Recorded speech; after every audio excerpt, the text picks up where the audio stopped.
Like, if I said how this book actually made me feel on TikTok when I reviewed it, like, they would take my post down for, like, self-destructive behavior. Things had actually just picked up and I was like, I don't care anymore. Maybe I do want to be chased through the woods by my werewolf boyfriend. I don't know. Maybe I want that. I don't know. Hi, my name is Vanessa. Welcome back. I have a very long-awaited reading wrap-up. I had a huge rating slump and it definitely, like, postponed my wrap-up plans, but we're gonna get back on schedule. And admittedly, a couple of these I was not in the right frame of mind while reading them because of all of that, but I'll explain as we go. Thank you if you are joining me for the first time from watching my, like, romance video that I did recently. It kind of got a lot more attention than I was anticipating, which is great. I loved hearing everyone's thoughts. It was so much fun to go through the comment section on that. So if there's any other topics like that that you want to hear about, I would be happy to do another video like that.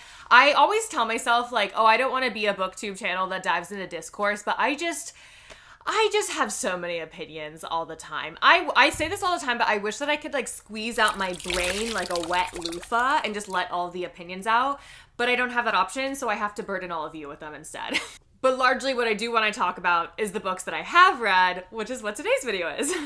And lucky for you, if you happen to care about what I think about romantasy books, because I've made quite a few videos about that at this point, the first book I read since my last reading wrap-up was way back in like 3 months ago. I read Silvercloak. Admittedly, I am missing a couple details on this since this was a while ago, but I remember my overarching feeling about this was that I think I liked it a decent amount, but I have a couple things to say about it. This is about a girl named Saffron who has joined the fictional law enforcement of this universe because she witnessed her parents being murdered when she was a young girl by the Blood Moons. These are like an underground group, essentially almost like the fictional fantasy version of a mafia. She has sworn her life to getting revenge on these Blood Moons and taking down the entire organization. She is given the perfect opportunity when she is tasked with a mission to go undercover in the Blood Moons. When she is undercover with the Blood Moons, she meets Levon, who is like the son of the kingpin of this entire operation, and she finds herself increasingly attracted to him. The thing that stands out in this book is the magic system. Basically,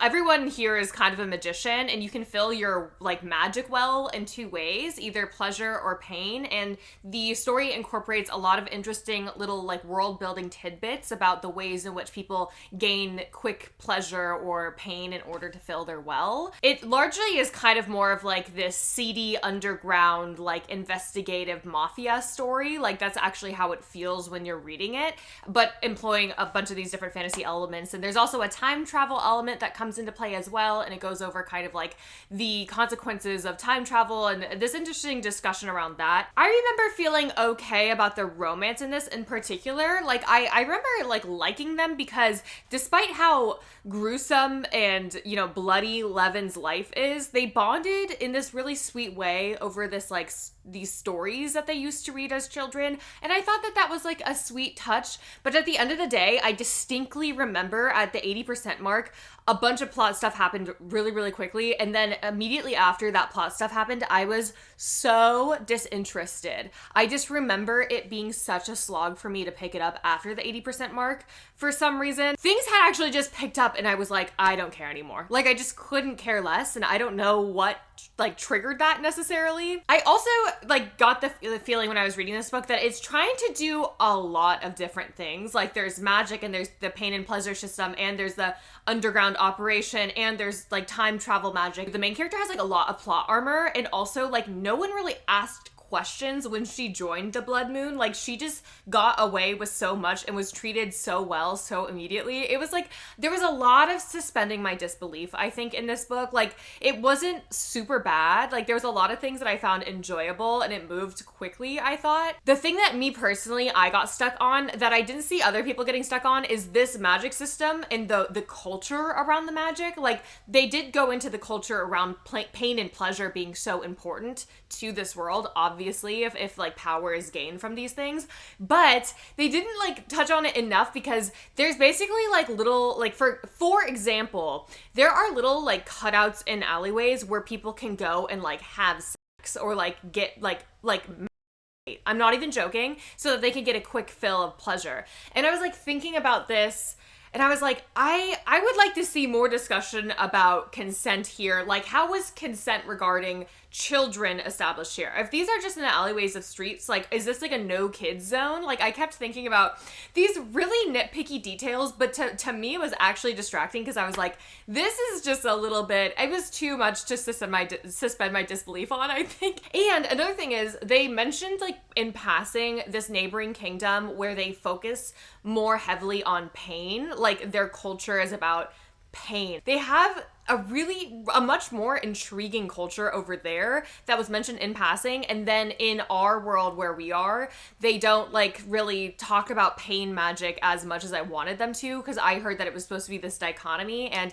while it was relevant enough, I just felt like it was all about the pleasure magic, as you can imagine, in a romantasy. I get it, it's a plot device, but I was really interested in pain and the culture around that. I think I just wanted more commentary than this book was gonna give me about that magic system. It wasn't like done poorly in the context, it just didn't go all the way deep with it. It was okay, I thought. I think a lot of people would really like this though, so I recommend it. If any of that sounds interesting to you, you may really enjoy it. The next book I read, in fact, the next few books I read are part of my romantasy reading vlog that I did recently. So this book is In the Veins of the Drowning.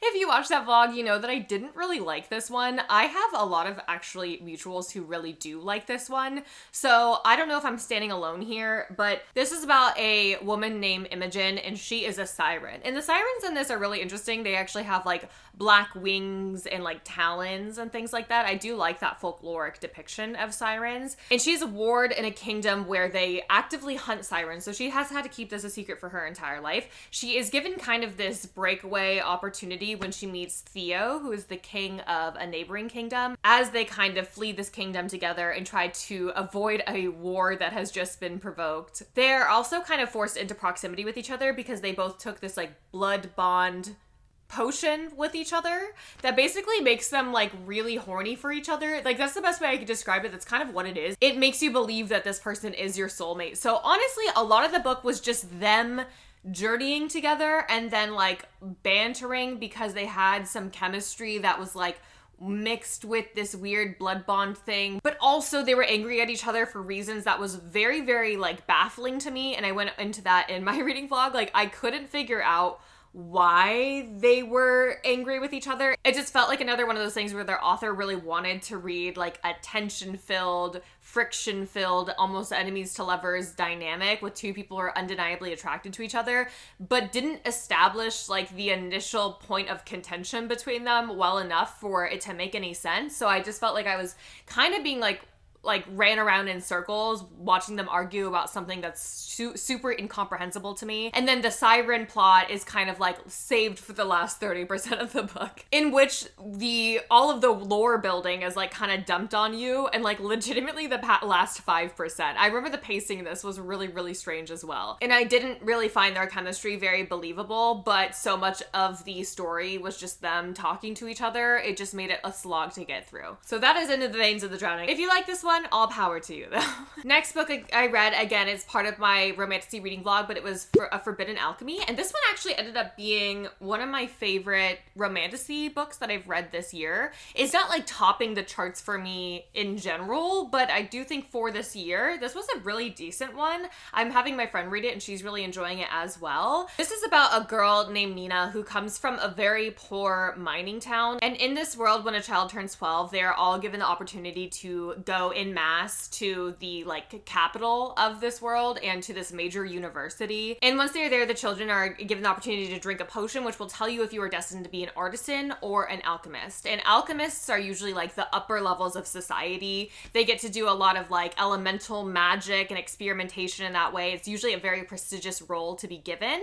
And the artisans work in like mines. This is very much like an industrial era kind of world that we're in. So it's like mining and like woodworking or steel work and all of these more arduous like labor forward jobs that like the lower class tends to be in. And like once you're sorted, that's your station in society for the rest of the time. And at 12 years old at this academy is where she meets Patrick, who is our main male character. They meet as children for this one day, and they accidentally discover something which would accidentally untangle society as everyone understands it. This is like a Peaky Blinders-esque sort of fantasy. It's like an elemental magic fantasy Peaky Blinders, if that sounds interesting interesting to you. And I really like this one, I think because I'm so used to romantasies saying the same thing over and over and over again. It's like girl boss, like hierarchy is bad. Yes, I get it. Totally fine, I agree. But this one was very much about like social stratification and like the labor movement and this class revolution that is led by our main male character, who is like also the kingpin of this sort of like underground,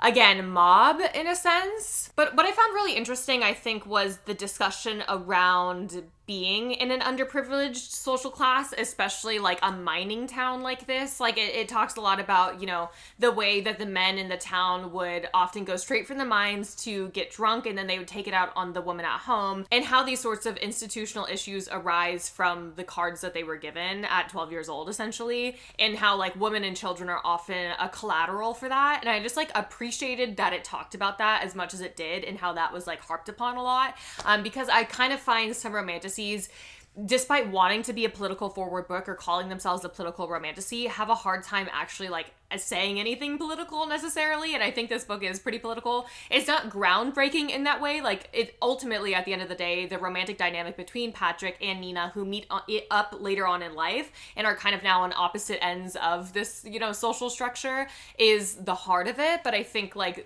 this being the background, I thought felt very strong to me, and I really appreciate what it did. Again, I feel like I got really bored with this couple. I remember getting bored with them after a certain point, but I do like them generally overall, and I would be curious to read book 2. I'm gonna need a refresher before I do, but I liked their dynamic. I thought it was very interesting, and I think that they had very good, valid reasons for having as much friction like they did, on like a personal level and on like a, you know, societal level as well, which I really appreciated that. It was very complex, I think. But for my more detailed thoughts, you can watch my vlog. And that is A Forbidden Alchemy. The next book I finished was Buffalo Hunter Hunter by Stephen Graham Jones. I had really, really high expectations for this. This is about it kind of has 3 different perspectives. One is about this researcher who ends up finding this journal that was written by her like great-great-great-grandfather, I believe, who was a Lutheran pastor in, I think it was Wyoming, and his accounts of meeting a Blackfoot Indian man who supposedly has some supernatural goings-ons. So we have her perspective, and then it jumps to the Lutheran pastor's perspective, and his point of view is like written like a journal entry essentially. And then we also have like the Blackfoot Indian man telling his story in his own words. Really, really, really interesting book. Really, really interesting theme work here, and very harrowing, like brutal book as well. This is really frustrating for me because this was when my brain fog got the worst. I think it was this book and another book that I actually have like black spots about, and I was really, really looking forward to this one. I think when I reread it, it will be like one of my favorite books from this year. I'm just having a problem right now where a lot of details I think I missed because as I was reading it, my brain was like slowly going. And that's really frustrating for me because what I did understand and enjoy, I loved. It was very intricate, and each voice was very confident and unique. It took me a while to get used to it, but then once I understood the kind of flow of this book, I was like, it just felt so refreshing and new. One thing I noted was that I love the vampire lore in this. I thought it was so interesting that vampires in this book, not a spoiler, but this is just how it is. Vampires in this book, the more blood they drink of a certain like animal or a certain like race of person, they will like start to look like that thing. So for example, if you drink the blood of a bunch of like rats, you're gonna start looking like a rat. If you drink the blood of a white man and you are an indigenous man, you kind of start to look like a white man. And this is something that was like used as a plot device throughout the book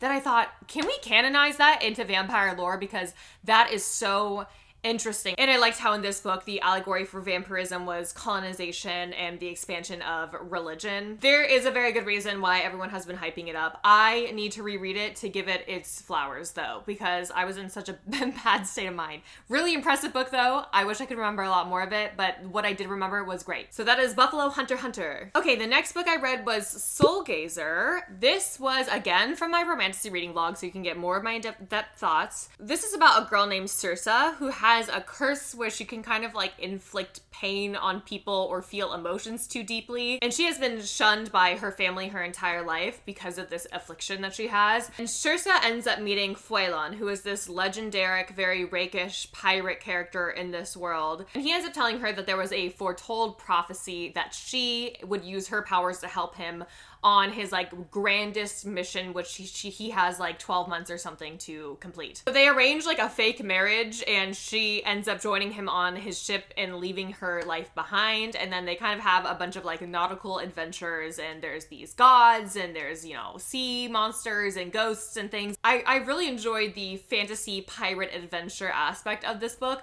and I felt like the ambiance for me, I really enjoyed. It takes place in like an adjacent of the Irish Isles, which I really enjoyed as well. And the book is very big on the trauma that Sirsa had endured up until this point, and also the way that her trauma is affecting her relationship with phewww and his like bigger than life status, and how she compares himself to him, which again I think is actually a really interesting thing to do.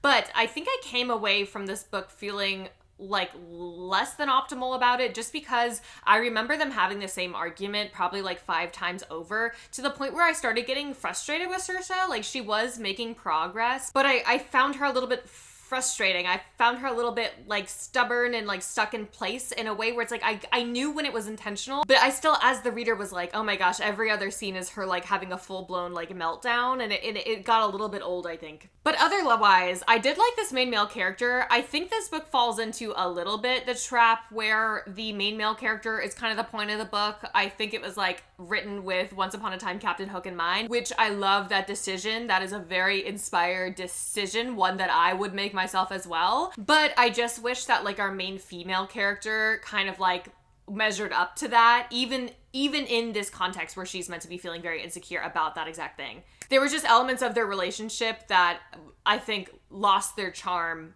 along the way. Either way, I liked it, and I think I'd recommend it, and I think this is a debut author, so I can see this author improving in the future, and I would be curious to pick up more of their work in the future, because I did like how character-driven this felt. So that is Soulgazer. My next book that I read was Empress of Salt and Fortune. I was looking for something short to read and something free available now on Libby.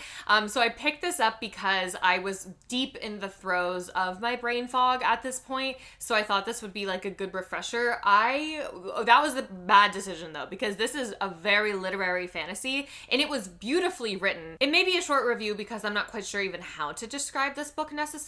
This is an Asian political fantasy story that feels a little bit like a historical fiction almost, about this young royal who is sent to a neighboring empire in a time of war. And the perspective is really about her handmaiden and just these little moments that they have with each other, and this slow progression of events toward revolution. It's definitely very feminist in the sense of like acknowledging the little tiny ways in which women have made an impact on wars. And I thought this was a clever political story where it's not so much about like the battles and, you know, the siege or anything like that. You hear about those things happening, but it's very much in the periphery, and it's more about the ways in which this cunning empress is like laying little seeds in near indiscernible ways through like conversation and games and communication. Like, she's a very effective communicator, and I thought that was very clever. I also remember thinking that this world was so imaginative and evocative and beautiful and unique. I really loved the way that it was described, and just on a line-by-line basis, the prose of this book is absolutely gorgeous. It's a beautifully written short novel where like every single line is just like dripping with emotion and beauty. It's just because of the time that I read it, again, I had a problem with really feeling totally immersed and keeping track of small details, which this book is all about. So again, it's a me problem, but I really highly recommend this book. This is like a perfect example of what a literary fantasy could be, you know? So that is Empress of Salt and Fortune. Next, I read The White Octopus Hotel. This is one that I've only recently started seeing a bunch of hype on, and I'm here to contribute to that. This book devastated me. I think this book is so beautiful. This is like a magical realism literary fantasy that takes place at this 1930s style hotel, and it is about this girl named Eve, who suffered this really traumatic loss when she was very, very young, like a toddler. And that has kind of followed her around like a dark cloud to this day. When one day she is given this strange octopus-shaped gift from an older man, and she starts getting the feeling like she's been here before. And she's beginning to have memories of staying at this hotel that has been closed since 1935. So she goes to Sweden to visit this hotel to investigate further. And there she ends up falling headfirst back in time to the 1930s. This hotel is very similar to like Grand Budapest Hotel, like lots of like pastels and, you know, vibrancy and or these ornate little details, and it's all got all these octopus little details everywhere. Very cute, very quaint, I think, in that way. But the hotel also has these various little secrets. Like, it's ever changing. It's almost like has a life of its own. And some of the magical realism little moments, some of the things that this hotel will do or expose to you is objectively actually kind of horrifying. I was describing it to my boyfriend, and the things that I was saying were happening to this hotel in this book, he was like, is this a horror book? And I'm like,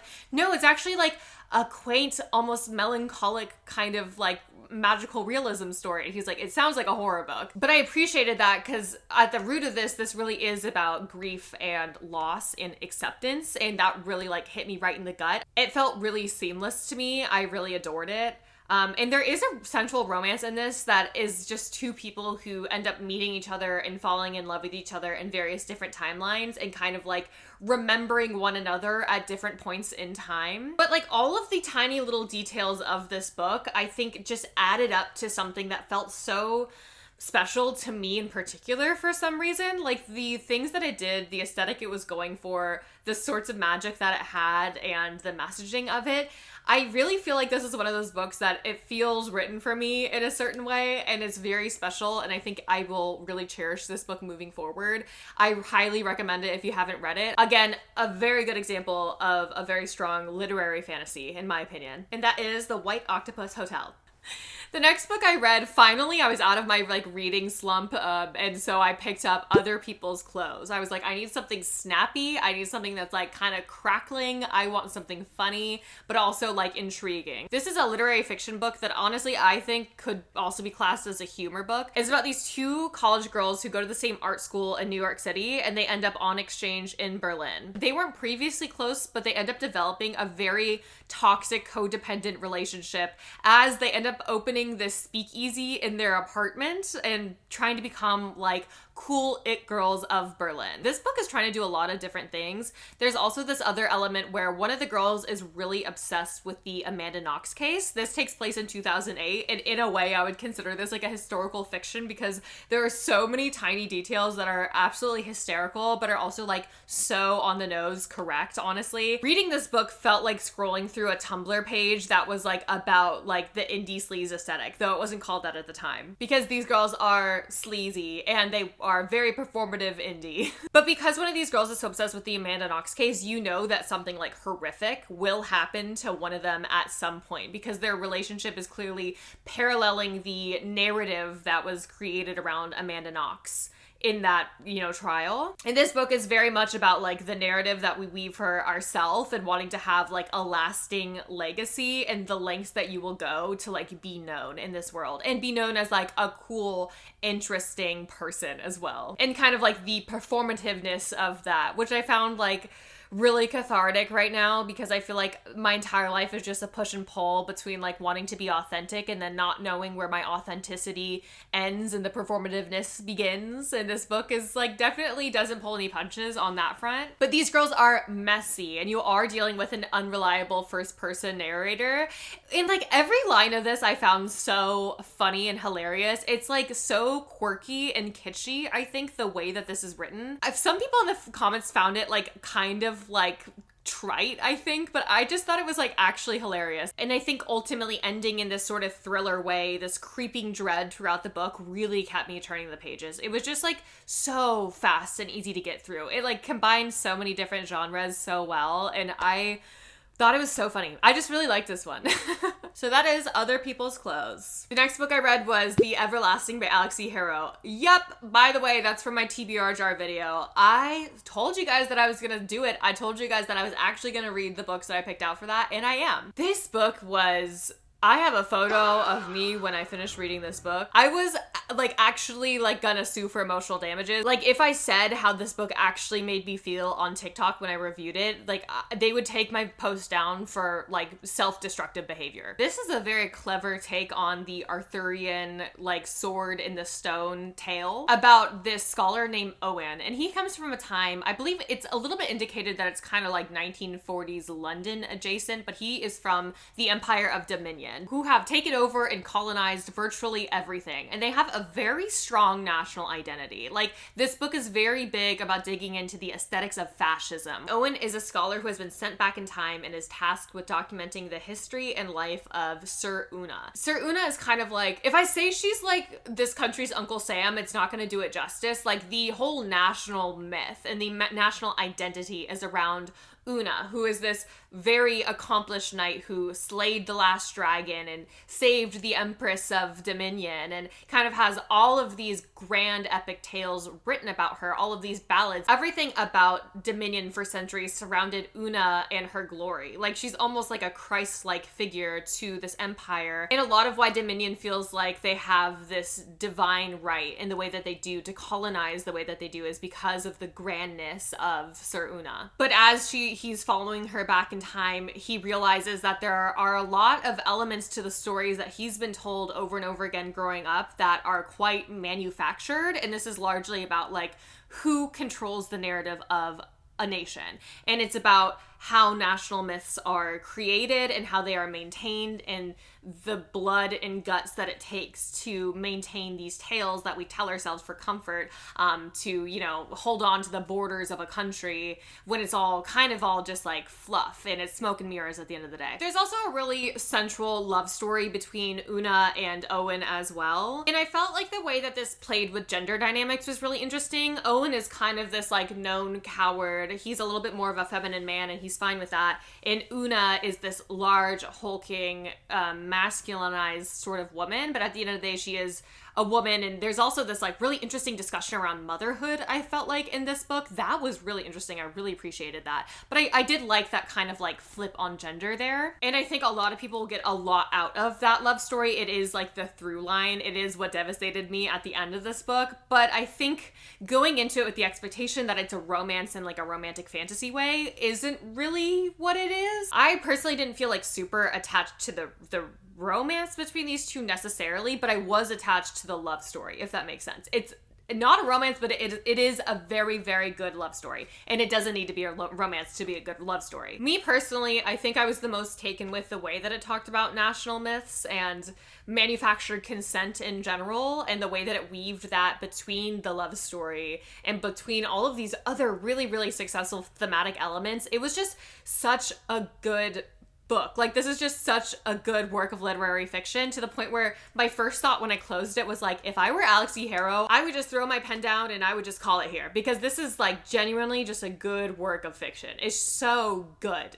I'm tired of people dogging on fantasy when we have stuff like this. So that is The Everlasting. The last book I have to chat about today is Fan Service, again from my TBR jar prompt, and I am reading Brave Empire right now, so I'm really holding myself to that. Fan Service is a contemporary romance book that is a little bit unserious, but I also kind of loved it. Like, I kind of ate it up. This is about a woman named Alex. She is now 34 years old, but she was, in her youth, up until now even, a massive fangirl of this TV show that ran on the TW network, which is hilarious, by the way, for 7 seasons, called The Arcane Files. She was actually kind of like the fandom historian. Like, she made the wiki page for it, and she compiled all of these little details about the lore. She knew everything there was to know about The Arcane Files. And The Arcane Files is a TV show about this detective werewolf named Colby. She has been obsessed with the character of Colby and also the like lead actor Devin Ashwood for a very long time.